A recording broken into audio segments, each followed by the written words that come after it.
جب لوگوں نے نہ مانا تو نوح نے اللہ سے عرض کی کہ پروردگار، میں اپنی قوم کو رات دن بلاتا رہا، لیکن میرے بلانے سے وہ اور زیادہ گریز کرتے رہے۔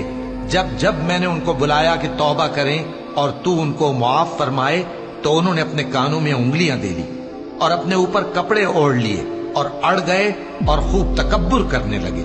پھر میں ان کو بلند آواز سے بھی بلاتا رہا، پھر علانیہ بھی اور رازداری سے بھی سمجھاتا رہا۔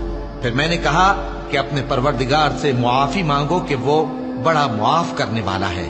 وہ تم پر آسمان سے موسلا دھار میں برسائے گا اور تمہارے مال اور بیٹوں میں اضافہ کرے گا اور تمہیں باغ عطا کرے گا اور ان میں تمہارے لیے نہریں بہا دے گا۔ تم کو کیا ہوا ہے کہ تم اللہ کی عظمت کا اعتقاد نہیں رکھتے، حالانکہ اس نے تم کو طرح طرح کی حالتوں میں پیدا کیا ہے؟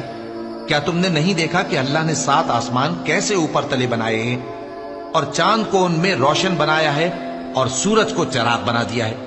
اور اللہ ہی نے تم کو زمین سے ایک خاص طرح سے پیدا کیا ہے، پھر اسی میں تمہیں وہ لوٹا دے گا اور اسی سے تم کو نکال کھڑا کرے گا۔